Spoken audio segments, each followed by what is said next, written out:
سلام، خیلی خوش اومدید به اولین درس از کتاب Common American Phrases in Everyday Context. رایج ترین عبارات انگلیسی در کانتکست روزمره. قبل از اینکه بریم سراغ درس اول، باید چند تا نکته خیلی مهم رو بهتون بگم. اول شاید بپرسید این کتاب اصلا به درد چه کسایی میخوره؟ کسایی که میخوان مکالمه انگلیسی روان داشته باشن. یعنی چی؟ یعنی هم بتونن روان صحبت کنن و هم بتونن متوجه بشن، خوب متوجه بشن.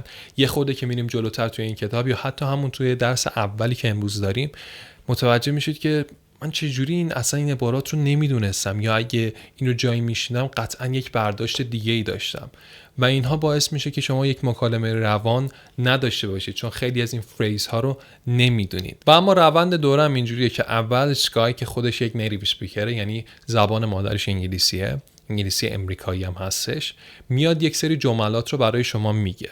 حالا چند باری ممکنه تکرار بشه، چون باید سعی کنید حدس بزنید معنی اون جمله رو. این حدس زدنه اول کار قبل از توضیحات من خیلی میتونه روی روند یادگیریتون تأثیر بذاره.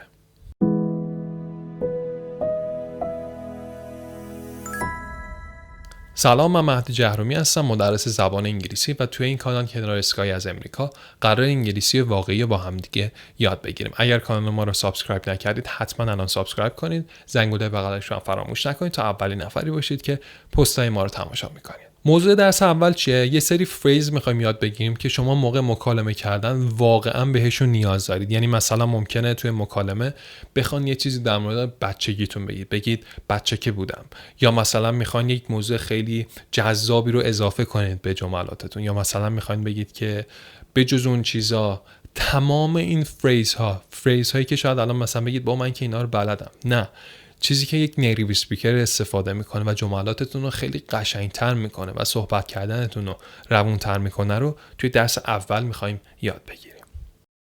Growing up, I had a dog named Tootsie. Growing up, I had a dog named Tootsie. اولین فریز ما اینه growing up. این فریز کوتاه شده این جمله است. When I was a kid growing up. ما توی مکالمات فارسیمون وقتی میخوایم در مورد یک موضوعی در بچگیمون صحبت کنیم میگیم بچه که بودم. مثلا بچه که بودم یه سگ داشتم به اسم فلان. بچه که بودم دوست داشتم فلان بشم. بچه که بودم. این بچه که بودم دقیقاً میشه همین فریز growing up. مثلا میخوایم بگی بچه که بودم یه سگ داشتم به اسم جسی. Growing up I had a dog named Jessie. Growing up بچه که بودم. Growing up, I never had a pet. Growing up, I never had a pet. Growing up, I never had a pet. بچه که بودم هیچ وقت حیوان خونگی نداشتم. Growing up, I had a cat named Troy. Growing up, I had a cat named Troy. Growing up, I had a cat named Troy. بچه که بودم یه گربه داشتم به اسم تروی. خب بچه ها، این پسره الان میخواد بگه بچه که بودم هیچ دوست یا همون فرندی نداشتم. به نظرتون چی باید بگه؟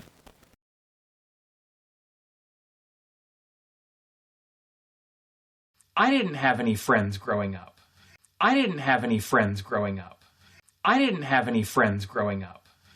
Yeah, well, growing up, I wanted to be an architect. I had books. Yeah, well, growing up, I wanted to be an architect. Growing up, I wanted to be an architect. بچه که بودم میخواستم آرکیتکت بشم، معمار بشم. حالا با استفاده از همین فریز و همین جمله‌ای که دارید توی صفحه میبینید ویدیو رو پاز کنید و توی کامنت ها به من بگید که بچه که بودید میخواستید چی کاره بشید. مثلا Growing up, I wanted to be an astronaut. بچه که بودم میخواستم فضانورد بشم. همین جمله رو با همین ساختار توی کامنت ها برام بنویسید، منم میام تصحیحتون میکنم. Guess what? I finally got a job interview. Guess what? I finally got a job interview. فریز بعدی guess what. این فریز رو شما زمانی استفاده میکنید که میخوان یک موضوع جذاب یا شوکه کننده رو به مخاطبتون بگید. یه جورایی توی فارسی ما میگیم حدس بزن چی شده یا فکر میکنید چی شده. طریقه استفاده کردنش هم به دو صورته. اول اینکه میتونید به صورت یک فریز تنها استفاده کنید ازش. مثلا هیچ صحبتی نمی کنید، بعد یه دفعه میخواین یک موضوع شوکه کننده یا جذاب رو بگید. میگید که guess what؟ حدس بزن چی شده؟ و طرف مقابلتون هم ممکنه بگه what؟ چی شده؟ Guess what? What? I got a new job. Oh. Well, look at that. Guess what? What? You were going to be in the newspaper. Guess what? What? Nikki replied to your letter. و یا میون صحبتاتون میتونید ازش استفاده کنید. چجوری؟ مثلا میخواین بگید که ما 2 تا کارت قرمز گرفتیم ولی حدس بزن چی شد؟ ما ته بازی بردیم. میتونید بگید که We got 2 red cards but guess what? We won the game. 2 تا کارت قرمز گرفتیم but guess what? ولی حدس بزن چی شد تهش؟ We won the game. ما بازی رو بردیم. پس اینجا میتونید guess what رو حتی میون جملاتتون استفاده کنید زمانی که میخواین یک موضوع خیلی مثلا شوکه کننده یا جذاب رو وسط جملاتتون بگنجونید. Long story short, we don't talk anymore. Long story short, we don't talk anymore. فریز بعدی اینه. Long story short. این فریز کوتاه شده این جمله است. To make a long story short. بعضی وقتا توی مکالمات آدم حس میکنه که خیلی دیگه داره حرف میزنه یا بهتره سریعتر بپره سر اصل مطلب یا سر نتیجه گیری بهتره بپره. ما توی فارسی میگیم سرتو درد نیارم یا خلاصش کنم، بعد اون اصل حرفمون رو میزنیم. این فریز سرتو درد نیارم یا خلاصش کنم به انگلیسی میشه long story short یا to make a long story short. He was so happy to hear from me, and long story short, he hired me, and 8 years later, we are still doing incredible work together. He was so happy to hear from me, and long story short, سرتون درد نیارم، خلاصش کنم بپرم سر اصل مطلب. He hired me. من رو استخدام کرد. So long story short, that's what we did. So long story short, that's what we did. By the way, I saw Carly yesterday. By the way, I saw Carly yesterday. این فریز فوق‌العاده رایجه. By the way. اول توی پرانتز بگم که این رو توی چت کردن و تکستینگ و کامنت ها و اینها ممکنه به شکل BTW ببینید. یعنی همون by the way. این توی پرانتز. اما معنیش چیه؟ ما توی فارسی وقتی حرف داریم میزنیم و یه دفعه یک چیزی یادمون میاد میگیم راستی. مثلا او راستی دیروز کارلی رو دیدم. برای گفتن این جمله باید از فریز by the way استفاده کنیم. And by the way, it doesn't hurt to have more than one appointment. Or this other amazing stuff. And by the way, this amazing stuff, it's free. و یکی از رایج‌ترین کاربردهای دیگه‌ش هم زمانیه که میخواین یک موضوعی رو به مکالمتون اضافه کنید. By the way, have you ever wondered what the term midnight actually means? The middle of the night. و یک دیگه از کاربردهاش زمانیه که کسی اسمتون رو نپرسیده اما شما میخواین بگید راستی اسم من فلانه. خیلی راحت میتونید از این فریز استفاده کنید. ببینید چقدر توی فیلم‌ها ازش استفاده شده. Oh, by the way, my name's Johanna. What's yours? My name's Joy, by the way. By the way, my name is Gabrielle.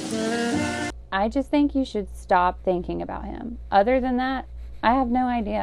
I just think you should stop thinking about him. Other than that, I have no idea. فریز بعدی رو من فقط یا از نیتیو اسپیکرها میشنوم یا از کسانی که زبان انگلیسیشون خیلی خوبه، خیلی قویان، اسپیکینگ فوق‌العاده‌ای دارن. پس بهتون پیشنهاد میکنم حتما یاد بگیرید. فریز اینه other than that. Other than that. ما خیلی وقتا میخوایم بگیم بجز اون. باید از این فریز استفاده کنیم.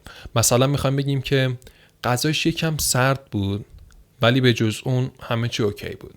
The food was a bit cold, but other than that, everything was okay. غذاش یکم سرد بود, but other than that, بجز اون, یعنی بجز این که سرد بود, everything was okay. همه چیز اوکی بود. It's just a little short, but other than that, it's beautiful. Other than that, we're good to go. Well, my dad's got a 50-50 chance of pulling through, so other than that, I'm good.